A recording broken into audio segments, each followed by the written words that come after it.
Bonjour à tous, c'est Piche. Donc on se retrouve pour une vidéo un petit peu particulière puisque ce n'est pas une session pêche, c'est une vidéo où je vais essayer de vous expliquer la manière dont je monte mes vidéos, le matériel que j'utilise, les logiciels que j'utilise.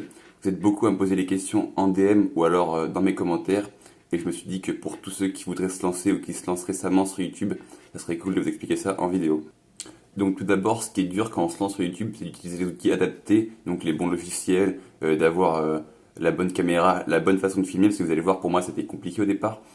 Et également, de se créer une communauté, vu qu'on part de zéro, il faut réussir à attirer une audience, donc on va parler un petit peu de ça aussi. Comme vous pouvez le remarquer, il y a de plus en plus de gens qui se lancent dans le YouTube pêche et qui veulent partager leurs sessions, donc il y a de plus en plus d'offres. En revanche, la demande n'est pas énorme. Il suffit de voir que le premier YouTuber pêche francophone a dépassé récemment les 120K, donc 120K c'est énorme. Mais pour voir que c'est le premier de sa catégorie, c'est très peu si on compare avec d'autres domaines, comme par exemple la cuisine, le maquillage, le gaming. On peut voir que 120K c'est rien du tout, donc il faut réussir à se démarquer pour attirer son audience. Comment se démarquer? Il y a trois façons évidentes de le faire. C'est tout d'abord la miniature, c'est ce que les gens voient en premier, ensuite le titre et après le contenu.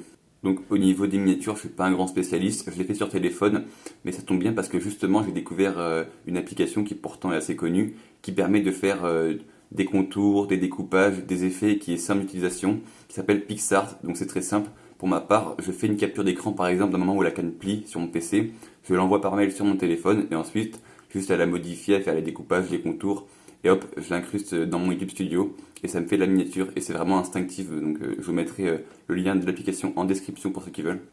Concernant les contenus qui attirent l'audience, j'ai remarqué que c'était soit évidemment les gros poissons, donc majoritairement le silure, et puis également les contenus qui attirent la curiosité des gens. Alors vraiment, vous pouvez faire une vidéo où il n'y a pas de gros poissons, où la qualité vidéo n'est pas incroyable, mais si la personne était intriguée par ce que vous avez fait, elle va cliquer bien plus que sur une vidéo brochée basique. Donc par exemple, récemment, j'ai fait des vidéos qui ont très bien marché comme pêcher sans appât, ou encore pêcher avec un truc bizarre. Et puis pour finir, une vidéo plus ancienne, pêcher avec des appâts improbables. Comme vous pouvez le voir, ces trois vidéos qui ont très bien marché, pourtant, sur ces trois vidéos, il n'y a pas de gros poissons. La qualité vidéo est plutôt médiocre pour la vidéo avec les appâts improbables et la vidéo avec l'hameçon, puisque les conditions étaient vraiment mauvaises. Et pourtant, ce sont des vidéos qui ont fait beaucoup de vues. Pourquoi? Parce que les gens étaient intrigués, ils se sont dit, est-ce qu'on peut vraiment prendre un poisson avec ça? Est-ce qu'on peut prendre un poisson juste avec l'hameçon? Est-ce que ces appâts marchent? Et du coup, ils ont cliqué. Donc c'est vraiment une manière de se distinguer des autres vidéos sur YouTube, de proposer un contenu original. Donc ça, c'était pour la partie attirer une audience. Attention, on se lance pas sur YouTube dans l'unique but de faire des vues. En revanche, c'est cool de partager sa passion avec un grand nombre de personnes. Ça permet des échanges intéressants, des rencontres intéressantes, ce qui a été le cas pour ma part. Après, faut pas être prêt à faire n'importe quoi pour les vues. C'est avant tout le plaisir qu'on prend au bord de l'eau à monter nos vidéos. Et faut pas faire ce qu'on appelle du putaclic, hein, c'est un peu vulgaire, mais vous avez compris, c'est comme ça qu'on appelle. Et puis des titres mensongers, c'est vraiment à éviter. Maintenant, on va parler plus de l'aspect technique, et donc des logiciels à utiliser, de la caméra, de la façon de l'attacher. Donc quand on commence sur YouTube, il nous faut forcément un logiciel pour monter des vidéos. Souvent, on cherche un logiciel gratuit parce qu'on n'a pas forcément d'argent à investir. Le problème des logiciels gratuits, c'est qu'on a des fois une bande noire qui se met au milieu. On a également des pubs incessantes et puis il y a le risque de prendre des virus.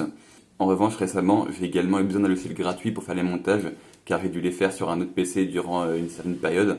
Et j'ai utilisé Movie Maker. C'est très simple, vous pouvez faire des cuts, mettre des musiques, faire des ralentis.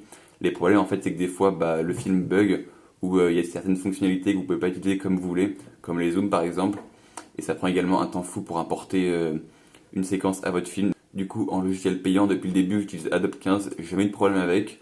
Les séquences s'importent vite à votre film. Il y a pas mal de fonctionnalités. Il y a la version pro, la version basique. Moi, j'utilise la version basique parce que je fais pas des tonnes de montage.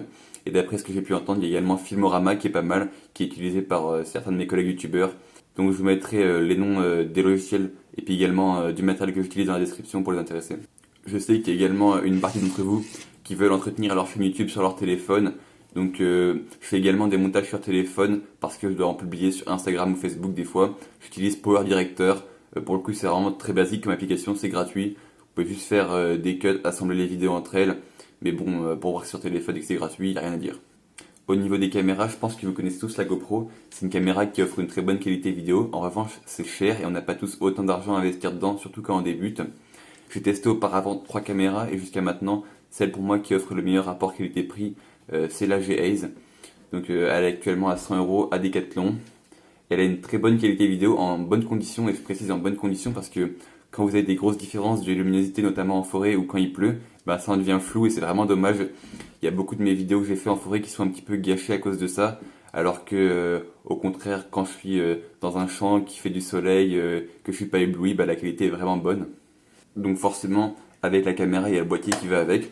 Alors c'est un boîtier qui peut aller sous l'eau à condition que vous changez cette partie-là. En fait, il est fourni avec deux parties, la partie avec la fenêtre qui est actuellement équipée et la partie sans la fenêtre, donc la partie imperméable. Moi je laisse la fenêtre parce que si vous mettez la partie imperméable quand vous filmez des sessions, le son passe mal et est très mauvais. Du coup, je ne mets pas la caméra sous l'eau. Ou alors si je voulais la mettre sous l'eau, il faudrait juste que je change ça au bord de l'eau. Mais je vous avoue que quand je tiens le poisson en main, j'ai un petit peu la flemme de le faire, donc je ne le fais pas. En parlant du son, pour ma part, je n'utilise pas de micro. Pourquoi? Parce que j'ai juste pas envie de m'embêter avec un micro. J'utilise que le son de ma caméra. On va pas se mentir, il est moyen. Il est ni bon ni mauvais. Il est moyen. Encore une fois, forcément avec une GoPro, le son serait bien meilleur. En revanche, ce qui est bien avec cette caméra, c'est qu'elle est tactile. Donc vous avez un grand écran où vous voyez ce que vous filmez. Et puis vous pouvez appuyer comme sur un téléphone. Donc ça, c'est vraiment cool. Au niveau du point d'attache de la caméra, j'ai pu tester le harnais pour la tête et le harnais pour le torse. Et pour moi, il n'y a pas photo. Le plus pratique, c'est clairement le harnais pour le torse. Pourquoi? Parce qu'avec le harnais pour la tête, à chaque mouvement de tête, la caméra bouge et donc c'est pas agréable à regarder. Au bout d'un moment, en plus, ça fait mal au crâne et vous vous rendez pas vraiment compte de ce que vous filmez. Tandis qu'avec le harnais pour le torse, c'est stable, c'est confortable et vous savez où vous filmez. Je sais qu'il y a également un harnais qui existe au niveau de l'épaule. Donc ça se met sur l'épaule. Il y a une partie de votre tête que vous voyez. Et le champ de vision est plus large parce que vous n'avez pas les mains devant votre caméra. Après, je n'ai pas testé donc je peux pas vous dire, mais ça avait l'air pas mal. Petit conseil pour monter vos vidéos rapidement, je vous conseille quand vous êtes au bord de l'eau de couper et de relancer la caméra à chaque moment que vous voulez garder. Donc quand vous faites un poisson, vous coupez, vous relancez. Quand vous faites un décroché, vous coupez, vous relancez. S'il y a un passage drôle que vous voulez garder au montage, c'est pareil. Et puis s'il y a des gros passages où vous savez que vous n'allez rien garder, vous supprimez. Ça vous prend en tout 1 minute au bord de l'eau. Par contre, au niveau du montage, vous allez gagner un temps fou puisque à chaque cut, vous allez savoir qu'il y a ce moment que vous devez garder et ça va éviter de trier 3 heures de rush. Avant de clôturer cette vidéo, je voulais vous parler de l'erreur à ne pas faire. Pour moi, c'est de spammer le lien de sa chaîne. Je peux vous en parler car ça m'est arrivé. J'ai dû gagner 100 abonnés comme ça. En fait, j'ai envoyé plein de DM sur Insta avec le lien de ma chaîne. Et franchement, je peux vous le dire parce que je l'ai testé, ça ne sert à rien. C'est cool, ça fait gonfler les chiffres, c'est beau à voir. Ça flatte notre ego. Par contre, les gens vont s'abonner à votre chaîne parce que vous leur avez demandé et pas parce qu'ils aiment votre contenu. Donc vraiment, ça va faire grimper les chiffres, mais vous n'aurez pas plus de vues, pas plus de likes, ça ne sert à rien. Et c'est encore pire de le faire dans le chat des autres vidéos YouTube. Sur certains chats, il y a plein de gens qui mettent le lien de leur chaîne pour se faire de la pub. Et c'est nul parce qu'on n'a qu'une envie quand on voit ça, c'est d'y aller, de disliker, de pas être sympa avec le créateur parce que ça pourrit un peu les chats, ça devient cancer comme on dit. Donc vraiment, ne faites pas ça. Allez au bord de l'eau, créez votre contenu, amusez-vous, publiez des vidéos, vous allez gagner bien plus qu'en faisant votre pub partout. Voilà, donc j'aurais brièvement expliqué la façon dont je montais mes vidéos ainsi que le matériel que j'utilisais. Je suis pas vraiment rentré dans les détails parce que la vidéo aurait pu durer une demi-heure sinon. Tout le matériel ainsi que les applications que j'ai citées, vous pourrez les retrouver dans la description. Je vais essayer de répondre aux questions qu'on me posait le plus souvent. J'espère que la vidéo aura été utile à certains. Et puis on se dit à plus au bord de l'eau.